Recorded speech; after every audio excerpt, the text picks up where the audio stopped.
volume de incentivos fiscais no Brasil bateu recorde e as mineradoras têm um papel central nessa conta. Um levantamento exclusivo da Simb mostrou que só em 2025 o Brasil mobilizou mais de 6 bilhões e 400 milhões de reais através de leis de incentivo. É um crescimento, para a gente ter uma ideia, de quase 90% nos últimos 5 anos. Vamos entender um pouco mais sobre esses dados da pesquisa agora com Gustavo Roque, nosso colunista da CNN Infra. Bem-vindo mais uma vez, Gustavo. Uma boa tarde para você. Muriel, boa tarde a todos que nos acompanham. Gustavo, explica pra gente, antes de mais nada, o que explica, na verdade, esse cenário de mais de 90% de aumento desses incentivos fiscais? Os incentivos, Muriel, eles vieram não só da mineração, obviamente, mas de todos os setores que estão inseridos, mas isso mostra uma maturidade também das empresas em saber utilizar esse tipo de instrumento e entender a forma como ele pode trazer benefício nas diferentes frentes que tem, nas diferentes leis de incentivo. Eu acho que isso é essa maturidade que a indústria e os diferentes setores têm aprendido a utilizar, entregando isso como benefício, seja para a população local onde eles estão inseridos, né, ou seja num contexto mais amplo, trazendo as vantagens dessa destinação desse recurso que seria destinado ao fisco para os projetos sociais, culturais, esportivos ou também ligados ao Fundo da Criança e do Adolescente. E a mineração tem um papel muito importante nesse processo, né? Pois é, muito curioso isso e queria até ver esse cenário, porque se a gente olha, inclusive, esse levantamento, a gente vê que Vale está liderando esse levantamento, depois tem Itaú, Nubank, Petrobras, mas Vale liderando já mostra esse ponto importante que a mineração se encontra.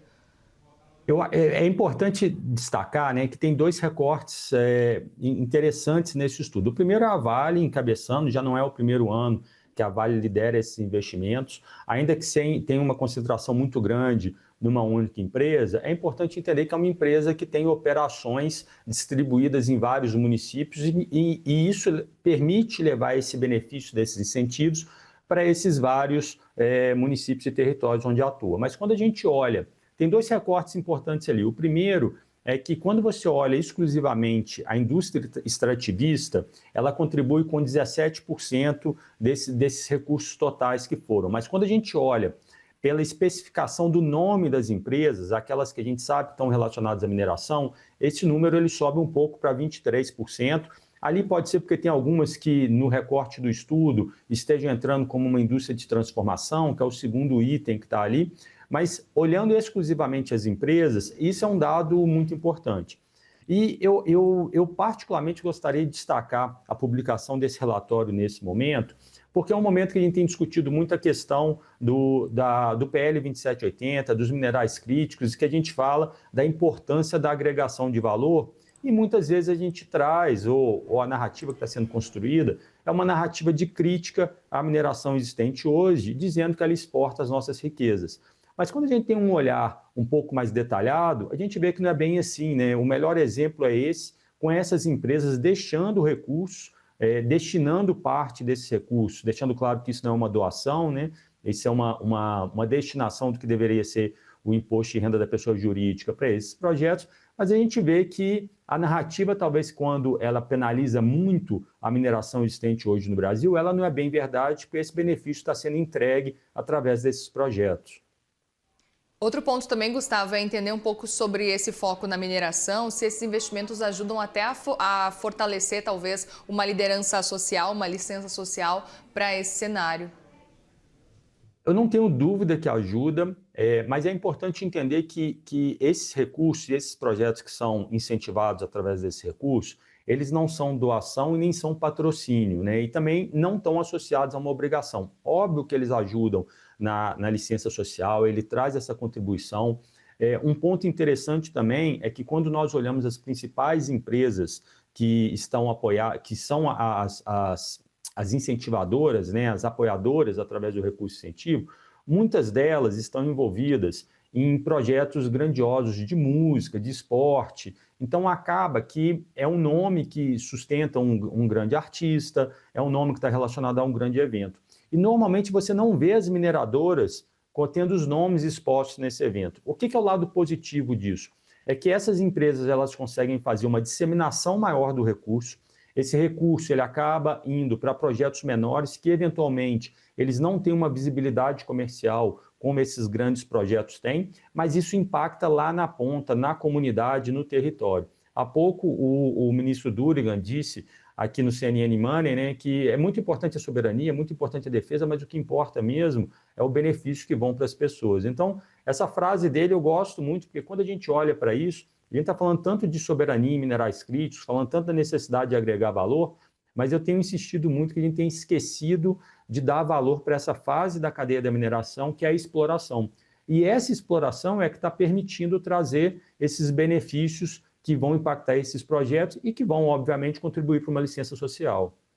Perfeito. Outro ponto também, olhando para o cenário atual, é o fato de que a gente sabe que a reforma tributária pode movimentar e pode mudar um pouco desse cenário, olhando para incentivos fiscais como um todo, né? Como é que você enxerga isso e o quanto que isso pode movimentar o setor? Isso é uma preocupação grande, vai gerar um impacto. O estudo ele estima uma redução potencial de até 25% desses recursos a serem disponibilizados, então isso vai gerar um impacto lá na ponta, principalmente nos projetos pequenos e nos projetos que precisam de recursos plurianuais. Alguns desses projetos, para que eles possam entregar o resultado ou os objetivos que eles precisam, você precisa de uma projeção de 3 a 4 anos. Então, imagina um projeto pequeno, numa cidade que está num contexto de uma mineração, e que ela conta com esse recurso, com essa mudança da reforma tributária, esse projeto ele pode ficar em risco. E muitos desses projetos eles têm uma capacidade transformadora nos territórios muito grande. Mas eu adiciono aqui também um olhar que talvez o estudo não tenha trazido, e só quem está conectado com a mineração que vai perceber, Muriel, que é o seguinte: a indústria extrativista e a indústria de transformação estão ali no segundo e no terceiro item do relatório. Mas quando você olha o quinto, ele fala da indústria de energia e de gás. E quando a gente olha para a mineração ela consome 11% de toda a energia produzida no país. Quando você olha para o sexto, que fala de transporte, e ali entram as ferrovias, a mineração responde por 72% da carga transportada dos nossos trilhos. Ou seja, essa mineração que hoje, né, a gente tem olhado para ela com um pouco de crítica, dizendo que ela não deixa riqueza no país, ela contribui, inclusive, para outros setores que são atores importantíssimos nesses incentivos que são designados para esses projetos.